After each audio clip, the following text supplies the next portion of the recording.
Bonjour à tous, chers découvreurs de la langue française. Alors aujourd'hui, un podcast consacré à la marque Cartier.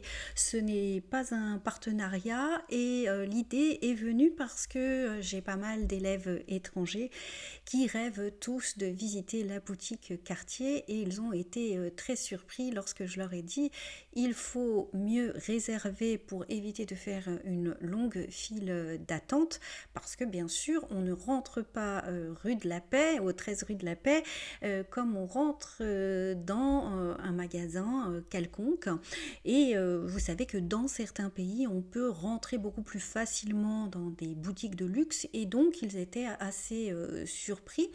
Et en fait, je me suis rendu compte qu'ils ne parlaient pas vraiment de Cartier en fait, ils parlaient d'autre chose. Alors je ne vais pas vous dire de quelle marque ils parlaient. Moi en tout cas, en leur donnant des informations, c'est assez drôle, je me suis dit, bon, mais qu'est-ce que je sais en fait de Cartier? Et voilà comme quoi, comme je m'appelle French Discoveries Magazine, c'est-à-dire découvrir des choses, et bien tout simplement, je me suis intéressée à Cartier, j'ai fait quelques petites recherches et j'ai découvert vraiment des choses intéressantes et passionnantes. Alors, il faut savoir tout d'abord que c'est une entreprise française qui est restée familiale jusqu'en 1964. Donc il y a eu la génération des petits-fils qui ont ensuite aider la marque à prospérer. Et il faut savoir que c'est une marque qui est extrêmement féministe, puisque une des personnes les plus importantes qui créait des bijoux et qui était quand même la directrice artistique, c'était une femme, donc Jeanne Toussaint. Et puis le symbole de la panthère, c'est un animal femelle, ils n'ont pas choisi du tout un animal masculin, ils ont choisi un animal qui était designé quand on apprend le français. Vous savez que l'article, j'en perds mes mots, avec l'article féminin, là, donc déjà c'est assez féministe. Et puis il faut savoir aussi que c'est une marque, parce qu'on parle toujours du luxe, mais c'est une marque qui est très engagée dans la préservation de la planète. Et une des choses qui m'avait assez surprise, mais dans un très bon sens, c'est que j'ai appris qu'il y avait des bracelets de montre vegan qui étaient faits à partir d'épluchures de pommes. Et moi, je trouve ça extrêmement novateur. Il y a quelques années à Paris, j'avais assisté à une conférence de personnes qui faisaient pousser des fruits et des légumes afin de le transformer en textile. Donc, il y avait une histoire de faire des tricots, enfin des t-shirts, des tricots à partir de racines et tout était très bien expliqué. C'était à la Fondation Electra de Paris, il y a de cela plus de 10 ans et j'avais un petit peu oublié cette histoire et lorsque j'ai appris qu'il y avait des bracelets de montre vegan chez Cartier et qui étaient basés donc sur des pelures de pommes. Pas seulement, je vous parle de ce que j'ai découvert, parce que je pense qu'on pourrait vraiment faire tout un podcast sur les innovations de cette entreprise.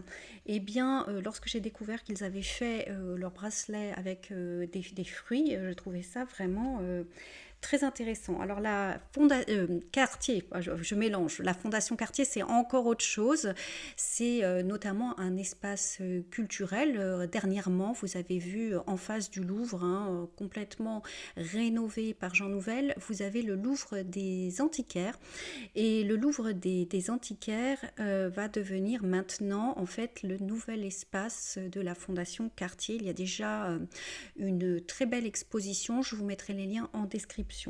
Donc l'entreprise Cartier a été formée par Louis-François Cartier et il a toujours décidé en fait de garder une singularité, c'est-à-dire que la maison Cartier n'a jamais hésité à aller des fois à contre-courant. En fait, ils ont complètement confiance dans leurs produits, dans leur vision et tout ce qui est développement personnel de nos jours, on nous dit faites-vous confiance et ne suivez pas le troupeau. Je trouve que c'est une entreprise qui a effectivement bien adapté cet état d'esprit et vous allez voir que c'est une histoire complètement passionnante.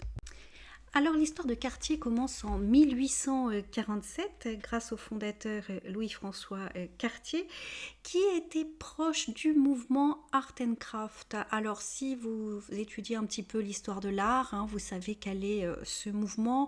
C'est un mouvement qui notamment met en valeur l'artisanat et Louis-François Cartier a toujours été en faveur de l'artisanat et l'entreprise aussi, lorsqu'on voit tout ce qu'ils font avec les montres et aussi l'énorme travail nécessaire pour créer des pièces. Et un des slogans du fondateur, c'est que chaque bijou Cartier est une promesse de durabilité et de beauté. Alors vous allez me dire, Nathalie, pourquoi on ne voit pas de photos de bijoux Cartier? Je vous renvoie vers le site internet de Cartier. N'ayant pas les droits et n'ayant pas eu le temps de les contacter, peut-être il m'aurait dit oui, je n'en sais rien.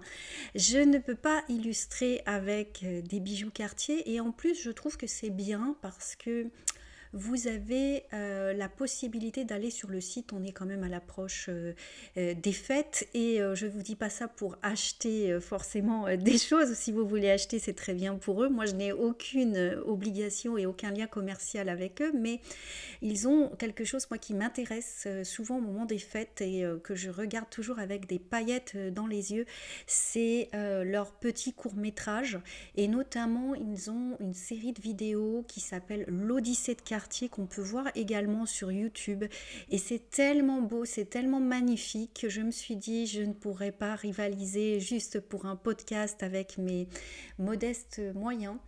Donc je vous invite à aller voir cette odyssée à la suite de cette présentation de l'entreprise Cartier et je vous invite à aller sur leur site parce qu'il y a bien sûr des bijoux qui sont très très chers, mais comme l'a montré un autre youtubeur, donc je vous mets également le lien vers lui, les reportages qu'il a fait parce que lui il connaît des gens chez Cartier et il connaissait notamment Monsieur Vigneron qui était un PDG et il a pu filmer des salons, il a pu montrer des pièces et je trouve que sur YouTube le but c'est pas de refaire le travail des autres mais d'essayer de mettre en valeur des choses utiles et un peu nouvelles, des choses qu'on ne savait pas et donc je vous mets tous les liens pour que vous alliez voir en détail et rien n'empêche d'aller surfer sur le site de Cartier pour voir les jolies choses et d'écouter mon podcast, voilà, ou juste écouter mon podcast, surtout si vous apprenez le français.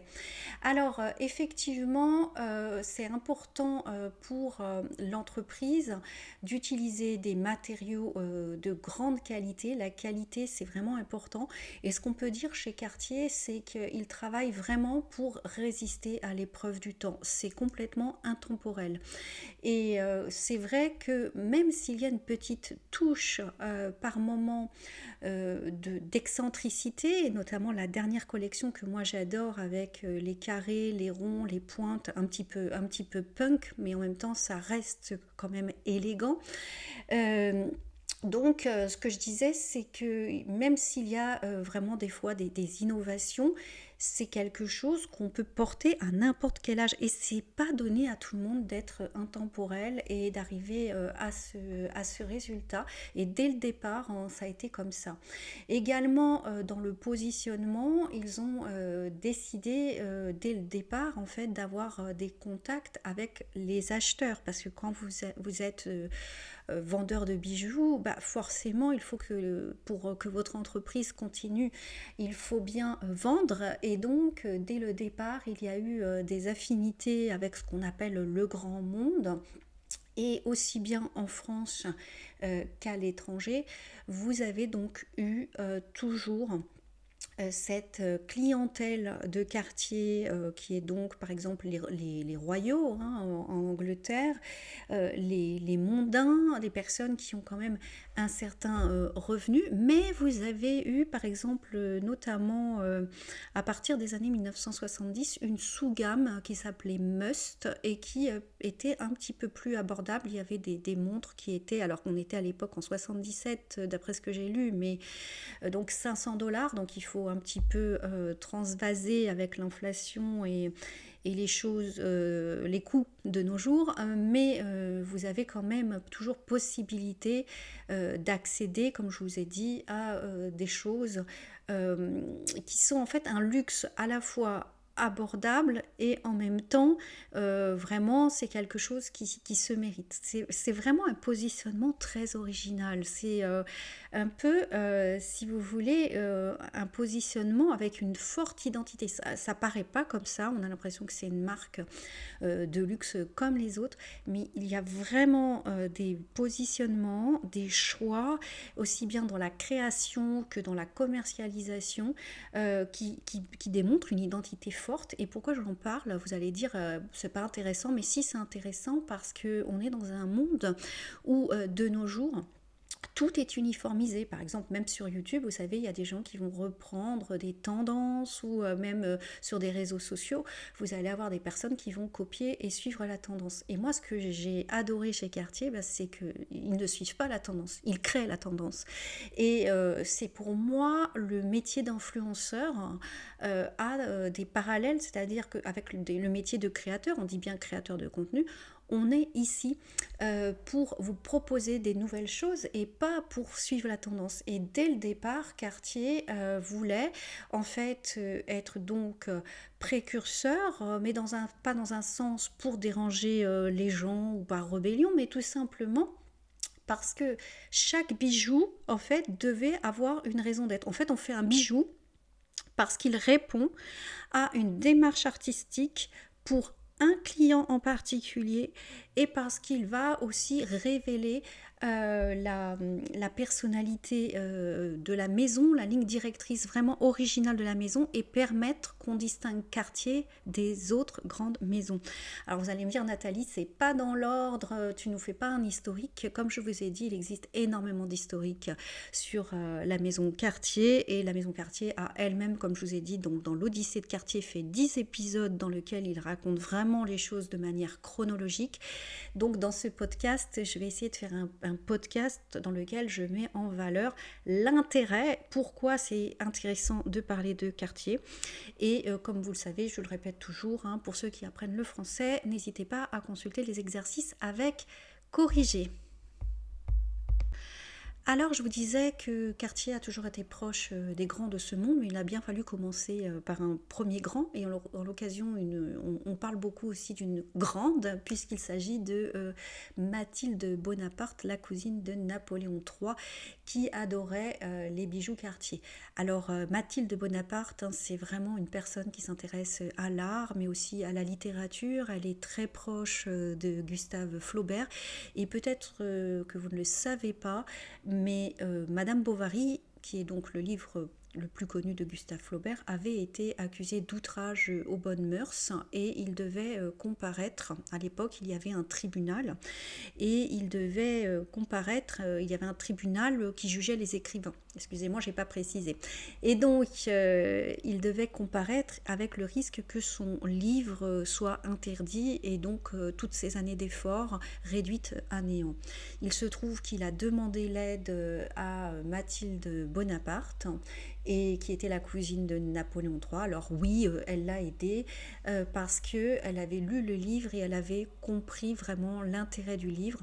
Donc cet épisode illustre bien son amour de la littérature, des arts, mais aussi elle avait un goût, comme toutes les personnes de son époque et de son rang, pour les bijoux. Et lorsqu'elle va acheter une pièce de la marque Cartier, bien sûr, ça va légitimer le fait que Cartier va pouvoir fournir des grands, des nobles, et c'est une cliente qui va beaucoup aider la marque. Alors quand je dis aider, la marque s'aide bien toute seule, mais je veux dire par là, c'est déjà une première cliente prestigieuse. Et d'ailleurs, la femme de son cousin, donc la princesse Eugénie, dont on parle beaucoup en ce moment à cause du cambriolage du Louvre, Eugénie de Montijo, eh bien, va également commander un service à thé en argent. Et l'entreprise Cartier va donc développer avec le Second Empire des liens assez forts qui ensuite lui permettront de nouer des liens avec d'autres cours européennes. L'histoire de la marque Cartier est forcément liée à l'histoire de France. Et là, je vous ai parlé de l'Empire, hein, mais il faut savoir que cet empire, qu'on appelait le Second Empire, a finalement décliné. Hein. Pour ceux qui ont été en France, vous connaissez un petit peu l'histoire. Hein. Fin de l'Empire avec la guerre de 1870, puis les périodes sanglantes de la Commune de Paris. Et on arrive ensuite à une tentative d'édifier une république. Et c'est une période assez troublée et une période assez difficile. Hein. Les Parisiens ont beaucoup souffert de la guerre, ils ont ensuite souffert de l'insurrection.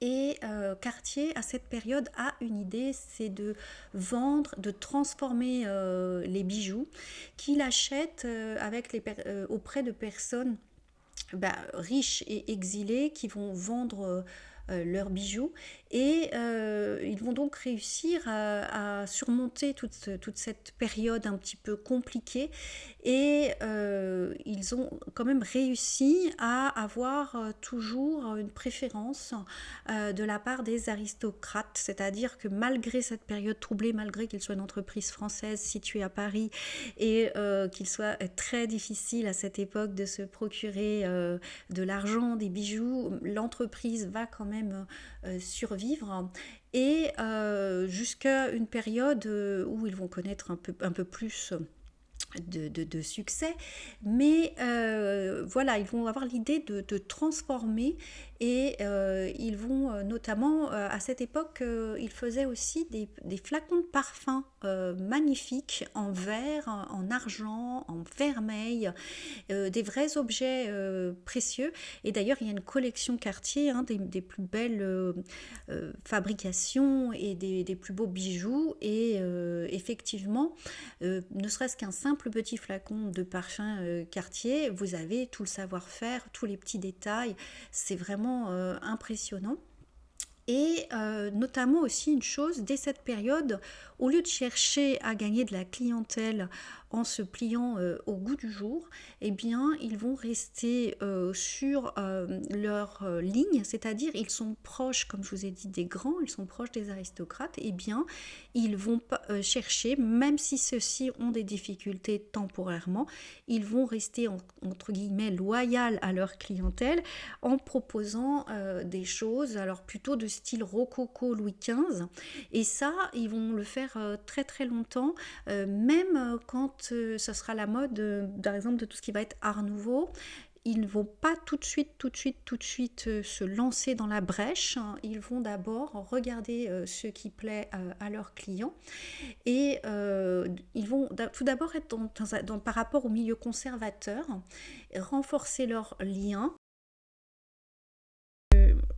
Et en fait, moi, ce que je trouve assez intéressant, c'est qu'à aucun moment, ils cherchent à plaire. C'est-à-dire que, comme je vous ai dit, c'est une marque, ils ont une idée, ils la suivent, ils ont des convictions, ils la suivent, et c'est extrêmement rare. C'est extrêmement rare, je disais, et c'est assez étonnant ce point de vue qui paraît contre-intuitif, mais vous savez très bien que les gens aiment ce qui est vraiment original, mais original non pas pour poser, non pas de manière malhonnête, mais qui est vraiment une personnalité. Donc là, eux, ils suivent leur style qui n'est pas du tout dans l'air du temps à cette époque-là. Donc on est à la fin du 19e siècle, après la Commune de Paris, et il se trouve, comme je vous ai dit, que c'est une période où les gens n'ont pas forcément d'argent à l'époque pour acheter des bijoux. Je ne dis pas que de nos jours on est plus riche, mais là, vu les périodes vraiment troublées au niveau historique, c'est très compliqué. Et en fait, grâce à une personne qui s'appelle la Barucci, qui est une demi-mondaine, mais qui collectionne des bijoux Cartier, ils vont être mis en relation en fait avec les grands de Grande-Bretagne. Alors tout à l'heure je vous ai parlé d'une première femme qui était donc la cousine de l'empereur. Et maintenant, je vous parle de la Baruchi et je voulais faire une petite remarque parce que lorsque j'ai préparé ce podcast, beaucoup de personnes, lorsqu'ils parlent de cette dame, certains ne sont pas très élogieux, disent que c'était donc une grande horizontale, c'est le nom qu'on donnait à l'époque aux courtisanes. Et bien sûr, on ne va pas mentir, cette dame était... une courtisane, donc elle était la maîtresse de certaines personnes et en échange elle se faisait rémunérer et parfois rémunérée sans doute en bijoux. En tout cas à titre personnel, elle avait commencé à constituer une collection de bijoux Cartier vraiment importante. Donc des fois c'était des cadeaux, des fois c'était des choix personnels. Et je trouve que dans cette période de crise économique, en fait, ils ont cherché de l'aide et ils en ont trouvé auprès de cette personne. Mais il faut savoir une chose, c'est que de nos jours, ça ne change pas du tout. Donc, vous avez dans les milieux de l'influence et dans certains milieux assez huppés, des personnes qui font du réseautage et qui aident indépendamment de leur profession. Voilà, je ne dis pas qu'il y a encore de nos jours des courtisanes, mais je veux dire par là, c'est une sorte de réseau. En fait, c'est plutôt intelligent et une ouverture d'esprit de se dire, bon ben voilà, elle est proche du roi d'Angleterre, donc c'est une personne importante, elle a une grande collection de bijoux Cartier. On va donc aller la rencontrer et on va donc profiter de l'aide qu'elle nous propose. Moi, ça ne me choque absolument pas. Et puis, je veux dire, il n'y a pas de saut métier, ça c'est mon opinion personnelle. À cette époque-là, en plus, les mentalités étaient... différentes par rapport aux demi-mondaines. Il faut savoir aussi que les gens avaient moins accès au corps qu'avant et que les mariages étaient arrangés, donc ces femmes avaient un rôle et je vous renvoie également, j'ai pas envie de refaire et de faire trop de digressions, mais je vous renvoie vers tous les podcasts qui expliquent le rôle des demi-mondaines au 19e siècle. Et puis même quand vous allez au musée des arts décoratifs, il y a un magnifique lit. Si vous allez au musée des arts décoratifs, montez dans les étages, il y a un magnifique lit qui appartient à une demi-mondaine qui s'appelle Valtès de la Vigne, qui est très ouvragé, qui est très très beau. Et franchement, rien que grâce à son existence, on a un témoignage de quelqu'un qui avait de l'argent à l'époque pour nous offrir vraiment cette construction, ce savoir-faire. Donc moi je trouve que heureusement que la Baruchi était là, ça a permis à Cartier de survivre dans une période de crise économique. Et en plus, c'est une femme très intéressante dans son parcours et également aussi dans le fait qu'elle faisait ce qu'elle souhaitait de son propre corps. On peut parler aussi de l'influence des femmes, bien sûr, il y a Jeanne Toussaint, mais par exemple, lorsque l'un des fils du fondateur de Cartier se marie avec une héritière de la maison Worth, alors Worth c'était un énorme couturier, il avait beaucoup de succès même aux États-Unis. En fait, par ce mariage et ensuite par des liens commerciaux, ils peuvent placer des bijoux en accessoires avec des robes et ça va leur permettre aussi d'être connus aux États-Unis, bien qu'ils sont aussi connus grâce à leurs bijoux, mais en tout cas le bijou qui accessoirise un vêtement connu par les Américains va aussi donner envie aux Américains de découvrir davantage cette marque française. Alors je vous parle de bijoux, mais que fait exactement Cartier ? Eh bien ils font des montres, aussi bien masculines que féminines, ils font des broches, ils font des colliers de perles. Donc là je vous parle au 19e siècle, ils font beaucoup de choses de nos jours, je vous invite à aller voir leur catalogue, c'est plus simple. Et notamment, donc tout à l'heure je vous ai parlé de la Baruchi, et bien notamment elle a commandé pour eux un collier de 10 rangs de perles. Et à l'époque, c'était des sommes complètement astronomiques parce que vous savez que les perles de culture n'existaient pas encore et donc il fallait trouver des perles naturelles. Donc c'était pour avoir un collier de perles naturelles, ça avait une valeur énorme et d'ailleurs un des descendants de Cartier a échangé un collier de perles contre un immeuble dans lequel ils ont placé une de leurs succursales américaines. C'est vous dire si vraiment un collier de perles à l'époque, ça avait de la valeur. De nos jours aussi, bien sûr, mais à l'époque encore plus, et des perles complètement naturelles. Si vous allez à Paris au musée de la minéralogie, et aussi lorsqu'il y a des expositions, par exemple, je sais que Van Cleef & Arpels, je parle d'une autre marque, je sais, mais lorsqu'ils font l'école de la joaillerie et qu'ils présentent certains bijoux, vous voyez un peu parfois des perles naturelles. C'est très rare, mais quand vous en voyez, vous voyez la différence. Et franchement, donc à l'époque, un collier Cartier de 10 rangs en perles naturelles, ça devait valoir une fortune et ça montre bien aussi comment le travail, parce qu'il fallait travailler cette matière, l'assembler en collier. Et ça montre bien qu'on est vraiment sur des produits qui de nos jours font partie, je pense, d'une fondation, qui sont donc dans une sorte de musée pour tout simplement, parce que c'est vraiment un savoir-faire et c'est vraiment un témoignage d'une époque où il n'y avait pas de perles d'élevage, de perles de culture, pardon. Et c'est donc en 1899, à la fin du 19e siècle, du moins numériquement, puisque vous savez que culturellement et historiquement, le 19e siècle se finit avec la guerre de 14, mais en tout cas 1899, c'est la période où Cartier va s'installer au 13 rue de la Paix. Et donc c'est le quartier c'est dans la boutique qui a été récemment rénovée et qui est toujours existante de nos jours, entre la place de l'Opéra et près de la colonne Vendôme. Donc c'est là qu'ils vont mettre leur principale boutique parisienne. Alors le temps passe vite et ensuite on arrive à la belle époque et on arrive à la génération des petits-fils, donc la génération où vous avez Louis Cartier, Jeanne Toussaint et puis les autres frères de Louis Cartier. Et donc vous avez Pierre Cartier, Alfred Cartier et bien sûr Louis Cartier, et ils vont tous les trois contribuer au développement de la marque. Ils ont chacun leur personnalité propre. Louis Cartier est plutôt un artiste et c'est quelqu'un, moi lorsque j'ai lu des choses sur lui, qui m'a énormément touchée parce que j'ai l'impression que c'est quelqu'un qui ne s'appartenait pas. Je m'explique, c'est un artiste et en fait on lui a demandé de diriger une entreprise commerciale. Il ne faut pas être trop artiste pour diriger une entreprise commerciale. Ça peut aider, mais il y a aussi un autre côté, des effets annexes quand vous êtes chef d'entreprise. Parfois, il faut être très pragmatique. Alors, c'est pas toujours compatible.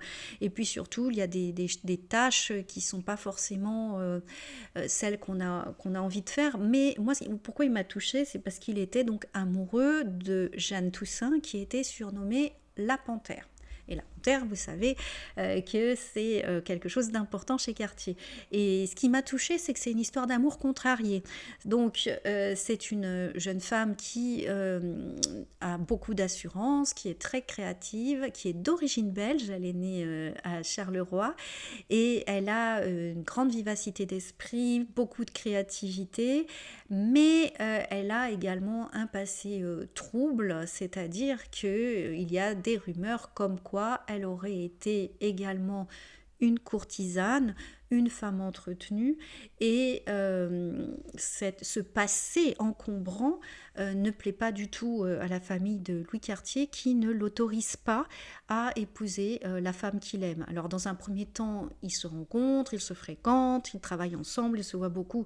Ça ne pose pas problème parce que peut-être la famille se disait ça ne va pas durer, et en fait ça dure. Et il y a donc, d'après ce que j'ai cru comprendre, eu un conseil de famille qui lui a rappelé ses obligations.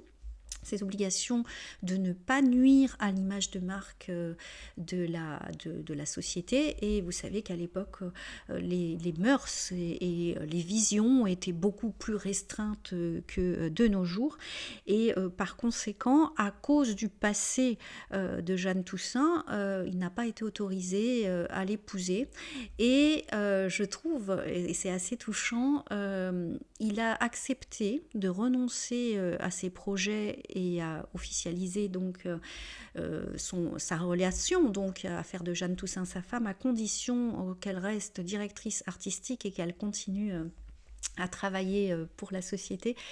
Et je vais dire quelque chose qui va peut-être faire bondir au plafond les féministes, mais quelle belle marque de respect de la part d'un homme que de ne pas rejeter sa maîtresse sous la pression de la famille, et au lieu de lui faire perdre son travail, comme ça arrive dans beaucoup d'histoires où vous êtes en relation avec un homme puissant qui n'a plus besoin de vous, au lieu de lui faire perdre son travail, de lui donner une promotion et de lui faire complètement confiance, de la garder près de lui et de partager avec elle quelque chose qui ne mourra jamais, parce que l'amour peut évoluer, l'amour peut changer, en lui promettant un amour éternel, et cet amour éternel qui est en fait le respect et garder quelqu'un près de soi. Vous savez, la fin d'un amour, c'est pas la haine, la fin d'un amour, c'est l'indifférence. Et moi, ce qui m'a touchée, c'est que Louis Cartier, il n'est pas resté indifférent à Jeanne Cartier après l'interdiction, Jeanne Toussaint, quel lapsus, il n'est pas resté indifférent à elle, puisqu'il a décidé de lui donner une fonction importante qu'on ne donnait pas aux hommes à l'époque. Et c'est pour ça que je disais aux féministes, attention, calmez-vous, c'était vraiment une pionnière. Elle a réussi à obtenir un poste qu'aucune femme à l'époque n'avait, et elle a réussi à se maintenir une fois que la relation était terminée, parce que non seulement ses créations et son travail ont été commercialisés et reconnus, il n'y avait aucune complaisance. Et c'est vrai que quand j'ai fait mes recherches, j'ai vu qu'on n'en parlait pas tellement officiellement de cette relation et de cet amour interdit, et aussi du fait que par la suite il s'est donc marié avec une autre femme et il a eu des enfants. Mais il a quand même gardé toujours une place de choix dans son cœur. Et quand je vois Jeanne Toussaint était l'amante de Louis Cartier, je trouve que c'est trop réducteur. C'était son âme sœur, ils n'ont pas pu se marier, l'amour a évolué et c'est parti sur quelque chose qui est une collaboration professionnelle, mais à l'époque, donner cette chance à une femme de ce niveau, ensuite le mettre en condition dans sa famille en disant d'accord, je ne l'épouserai pas, mais vous devez la garder dans l'entreprise et elle doit être la directrice artistique, et pas une directrice artistique juste pour faire beau, une directrice artistique effective, qui fait vraiment des choses. Et donc la garder toujours au plus proche de lui et de ses intérêts, et quelque part l'imposer au sein de sa famille, mais c'est une preuve d'amour. Mais vraiment, il a fait ce qu'il a pu, quoi. Et donc, j'ai toujours trouvé un peu triste le destin de cet homme qui, n'avait pas pu suivre son tempérament artiste, n'avait pas pu épouser la femme qu'il souhaitait, et qui, malgré tout, a quand même eu l'élégance, on dirait de manière populaire, de ménager la chèvre et le chou, mais je crois que c'était même pas pour ménager la chèvre et le chou, c'est qu'il ne pouvait pas s'en séparer, et qu'en plus il avait reconnu son talent, son travail, et c'est tellement rare qu'un homme reconnaisse à ce point les talents d'une femme et se batte pour elle, surtout quand en plus elle est en mauvaise posture, la famille ne voulait pas d'elle. J'ai trouvé que c'était une très belle histoire d'amour, triste. Bon, après j'ai vu que Jeanne Toussaint avait refait sa vie avec un autre homme. La vie continue, ça n'empêche pas, lorsqu'une histoire d'amour est terminée, de se garder de bons sentiments, de l'estime et du respect mutuel. Et en plus, ici, vous avez même une estime qui est telle que, bien sûr, elle est la directrice jusqu'à très longtemps, même peu d'années avant sa mort, et c'était sa vie pour elle, Cartier, et elle était extrêmement talentueuse. Les créations de Jeanne Toussaint sont extrêmement talentueuses.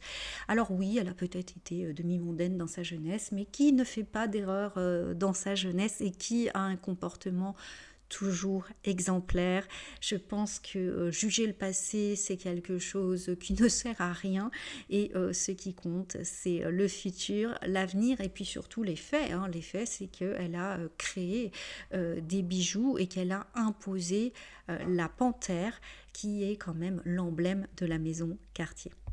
Alors, comme je vous l'ai dit, l'entreprise va se développer de plus en plus dans les cours européennes, mais aussi à la cour de Russie. Et puis, ils vont aussi découvrir comment utiliser un nouveau matériau qui est le platine, qui va leur permettre notamment de faire ces fameux diadèmes et bandeaux extrêmement à la mode à l'époque, et qui va aussi leur permettre de créer des parures et des bijoux vraiment originaux et très particuliers.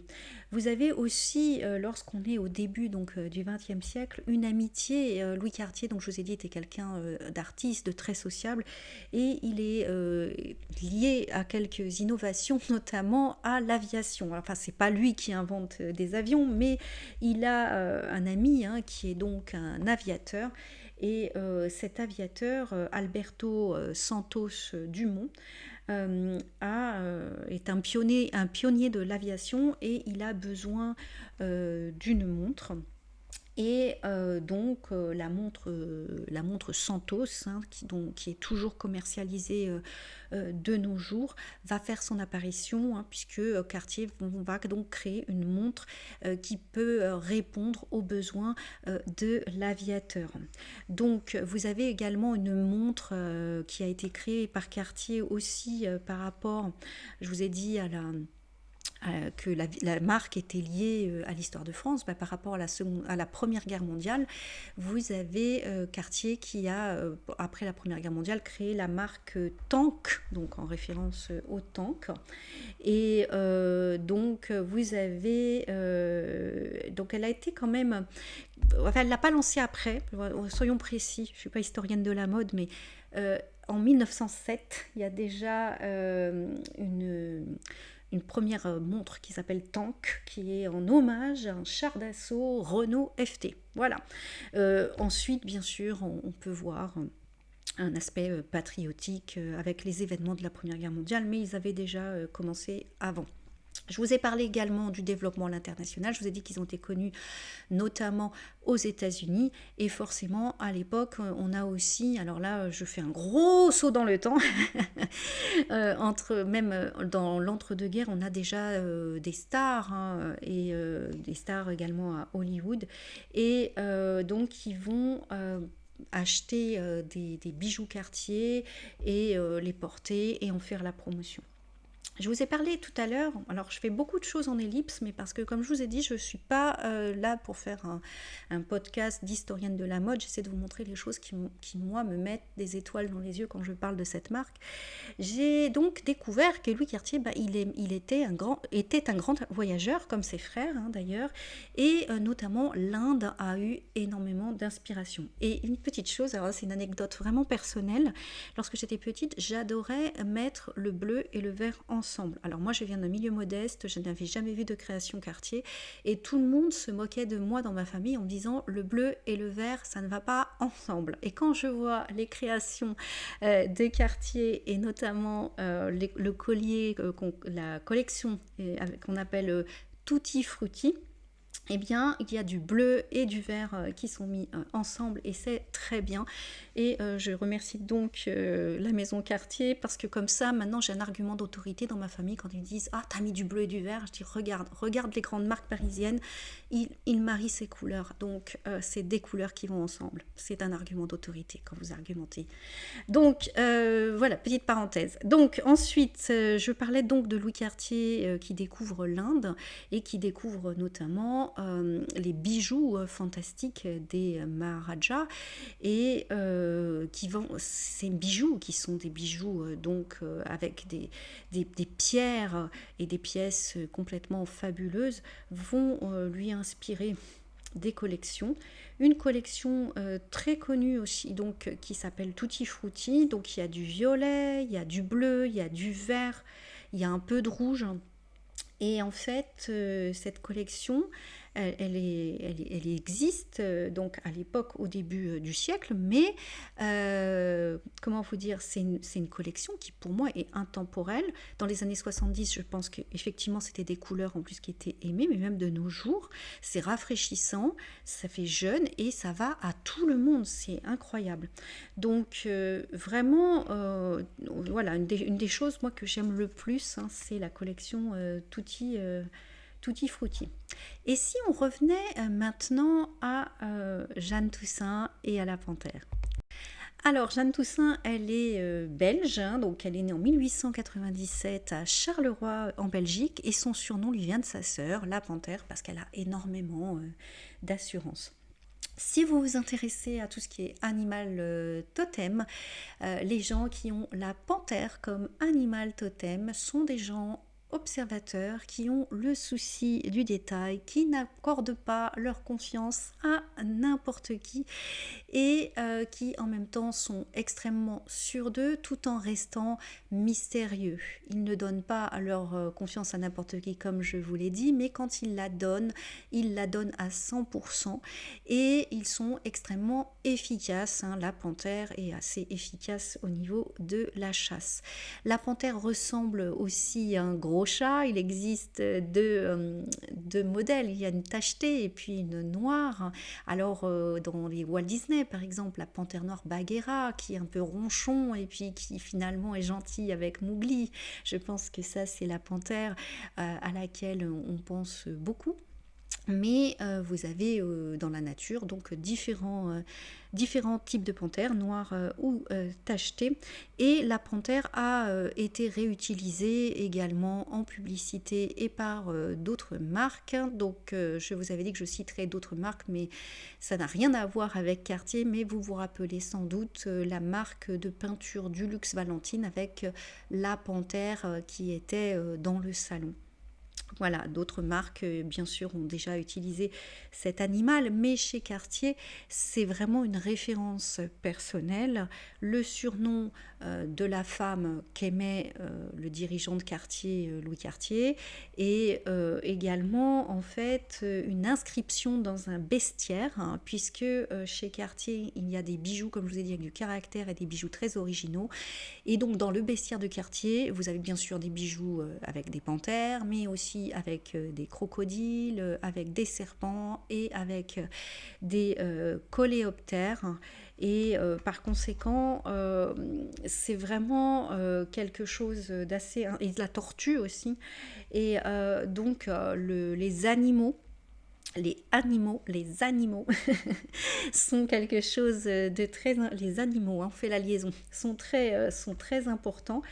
Et dans la création, dans les œuvres de Cartier et dans les produits qu'on peut trouver, vous avez une montre avec un motif panthère avec plusieurs déclinaisons.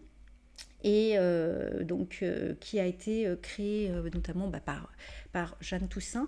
Et en 1933, Jeanne Toussaint a eu encore une promotion puisqu'elle a été placée à la tête du département de haute joaillerie.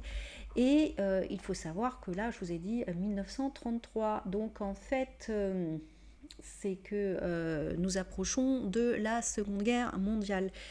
Et comme je vous ai dit, la panthère est quelqu'un d'extrêmement loyal. Quand je parle des gens qui ont choisi ça en tant qu'animal totem. Et on peut saluer le courage de Jeanne Toussaint qui, lorsqu'elle va devoir gérer l'entreprise pendant la Seconde Guerre mondiale, va dessiner un bijou qui sera donc un oiseau dans une cage et elle va être interrogée par la Gestapo. Elle ne va pas faiblir, elle ne va pas retirer ce bijou. D'ailleurs, ce bijou, cette création est placée dans la vitrine. Et après la libération de la France, elle va créer un autre bijou qui est un oiseau libéré, un oiseau qui sort de cage. Et donc d'une manière discrète, elle a résisté à sa manière avec de la beauté. C'est une petite chose, mais le mental, c'est très important. Et elle a fait tellement de belles créations que celle-ci était anecdotique, historique. Moi, je pense à des créations qui m'ont plu. C'est des créations qu'elle a faites donc indépendamment du bestiaire. Ils ont créé chez Cartier un collier pour une actrice mexicaine qui s'appelait Maria Félix, un collier avec 2 serpents, et c'était un collier complètement articulé. Et puis vous avez aussi à cette période, vous avez aussi une collection qui s'appelle Grain de café, et donc vraiment intéressante et très originale, avec bien sûr toutes les déclinaisons autour de la panthère. Et puis aussi, tout à l'heure, je vous ai parlé de quelque chose, je vous ai parlé des stars. Et ce que je ne savais pas, mais j'ai découvert vraiment, j'ai passé beaucoup de temps à lire des choses sur Cartier, c'est que Elizabeth Taylor portait un bijou qui était très très rare, une perle, encore une fois, une perle qui était un peu mythique et qui a une grande histoire. Il faut que je vous raconte absolument ce qui s'est passé avec cette perle et les liens avec Cartier. Alors, il existe une perle qui s'appelle en fait, qui a un nom, je ne sais pas si c'est espagnol ou italien, mais qui s'appelle la Peregrina, et c'est une perle qui date du XVIe siècle. Et cette perle, elle a appartenu au roi Philippe III d'Espagne, elle a appartenu à l'empereur Napoléon III, et elle a été mise aux enchères, et elle a été achetée par Cartier. Et en fait, il se trouve que lorsqu'ils ont acheté cette perle, lorsque le groupe Cartier a acheté cette perle, alors là j'ai fait un gros saut dans le temps, là on est en 1969, et bien Richard Burton qui était le mari d'Elizabeth Taylor, il voulait acheter aussi cette perle, et en fait il a été doublé entre guillemets par l'acheteur de chez Cartier, et il a demandé à ce qu'on crée un collier avec cette perle pour sa femme, parce qu'il voulait offrir cette perle à Elizabeth Taylor. Donc c'était un couple extrêmement passionnel, ils se sont mariés plein de fois, divorcés plein de fois, et en fait il a donc acheté la perle pour la remettre dans une création Cartier. Et donc en faisant des recherches, j'ai découvert qu'une fois Elizabeth Taylor, avant que le bijou soit monté dans un beau collier Cartier, elle avait perdu la perle, elle la cherchait partout. Bien sûr, elle n'osait pas dire à son mari Richard Burton qu'elle l'avait perdue, elle était dans un état de désespoir intense, et tout d'un coup elle a une idée de génie. Elle se dit « Ah, mais si ça se trouve !» Et elle regarde son chien, elle avait des petits chiots, et vous savez, ça mange tout, c'est comme les enfants qui mettent tout à la bouche, et elle trouve heureusement dans la bouche du chiot cette perle qui date du XVIe siècle. La perle n'est pas rayée, la perle est en bon état, elle est complètement soulagée. Mais vous imaginez les tourments d'Elizabeth Taylor de perdre un cadeau de cette valeur, et puis heureusement que ça a été monté dans un magnifique collier, parce que ça protège des petits animaux domestiques qui eux ne connaissent pas la valeur des choses. Donc c'est vraiment une histoire. Je pense que la maison Cartier doit avoir énormément d'anecdotes, mais je trouve que l'histoire de cette perle, la Peregrina, donc qui existe et qui survit à travers les siècles, et qui est au cou des personnes les plus importantes de siècle en siècle. C'est vraiment quelque chose de fantastique. Ça pourrait presque être l'objet d'une nouvelle fantastique. On a La peau de chagrin en France de Balzac, mais pourquoi on ne parle pas d'une perle comme ça qui revient sans cesse au cou de personnes? Quelque chose de positif, puisqu'à chaque fois c'est pour créer des objets magnifiques. Alors une autre chose que je ne savais pas chez Cartier, que j'ai découvert, c'est qu'ils étaient aussi proches de certains auteurs, et notamment de Jean Cocteau, et c'est pour ça qu'ils ont un salon Jean Cocteau au 13 rue de la Paix. Et avec Jean Cocteau, non seulement il y a eu plusieurs collaborations, ils ont notamment créé une bague, et j'adore l'état d'esprit de cette bague, donc la bague Trinity, qui en fait, selon Jean Cocteau, disait: il y a toi, il y a moi, et il y a notre amour. Donc il y a 3 entités. Et je trouve ça très sain, ça montre qu'il n'y a pas de relation toxique, parce que euh, chaque personne est individualisée, et en même temps, il y a l'endroit où on se rencontre qui est l'amour. Et donc, cette bague qui est symbole d'engagement va connaître un énorme succès. Elle est très simple en apparence, mais elle est très symbolique. Et donc, c'est un symbole d'engagement. Elle va être portée par des royaux, donc notamment Grace Kelly, mais aussi par des acteurs comme Alain Delon. Et puis, elle a été créée par Jean Cocteau. Et d'ailleurs, quand Jean Cocteau ensuite a été élu académicien, il a eu une épée en fait qui a été créée par Cartier. Et donc vous pouvez en savoir plus lorsque vous visitez le 13 rue de la Paix, ou sur le site quand il parle de l'histoire de la maison Cartier. Parmi les innovations aussi, moi, qui m'ont surprise, et je ne savais pas du tout qu'ils avaient une bague qui s'appelait juste un clou, donc qui a été stylisée, parce qu'il y a une forme vraiment minimaliste qui représente un clou. Et en fait, c'est quelque chose d'intemporel et de moderne et un petit peu provocateur, tout en restant élégant. Donc ça m'a vraiment amusée, voilà, de découvrir ça.